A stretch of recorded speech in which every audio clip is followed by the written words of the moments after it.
Hello. In this video, I'm going to give you 3 tips for making better films. Let's get into it.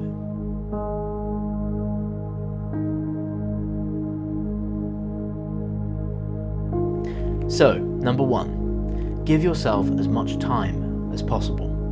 The more time that you have on set, the more time that you've got to work with your actors. So, you want to be planning as much as you possibly can in pre-production. That means doing storyboards, shot lists, working with your costume designer on what the costume should be, working with your makeup artist on what the hairstyle should look like. All of these little decisions, they should be made before you get to your shoot.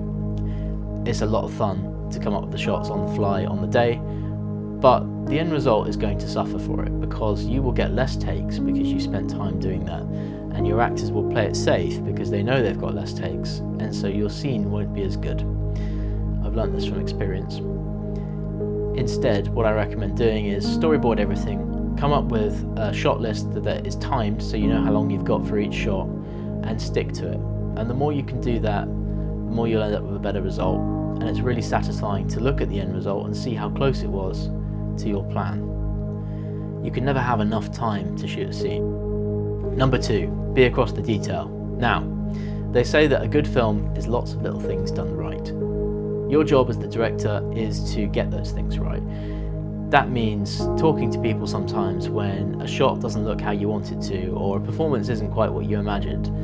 It's really important that you have these difficult conversations with people, politely, respectfully, but firmly, because at the end of the day, it's your neck on the line, your name on the film, and you need to be happy with what you shot. There's no changing it. If you get into the edit and notice that something isn't right, you will have regrets. You may have to go reshoot the scene, but it's not easy. So it's better to get it right the first time round, and sometimes that involves just being aware that you can get into some little confrontations with people, but that's okay, because at the end of the day, the film is what matters, and you should feel empowered to go and have those conversations and make the changes that you need to make. Number 3, choose the best team possible. Now, this is critical. You need to make sure that you've got really good people around you. If you are working with a group of very inexperienced people because they're cheaper, what you'll find is that you'll spend a lot of your time micromanaging them, and you won't have any ideas that aren't your own. And filmmaking is a team sport, so you want to be working with the best possible people so that you don't have to worry about what other people are doing. If you've got a talented DP and you love their work, you're not going to spend your time going up to them saying, "Can you just move the camera over here a little bit?" You're not going to do it because you're just going to love what they've done. It's probably going to be better than what you'd have done, and that's the point. You want to hire people that are more experienced, more knowledgeable than you are in those areas.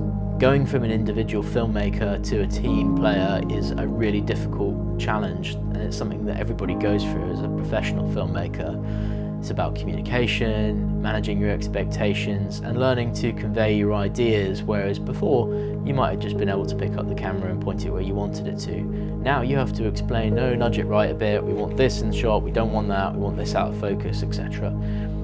And you have to explain the reasons why.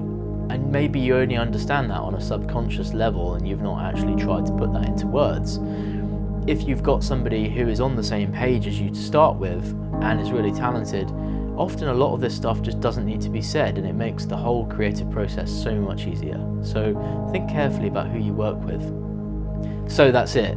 My 3 tips: give yourself more time, be across the detail, and choose the best team.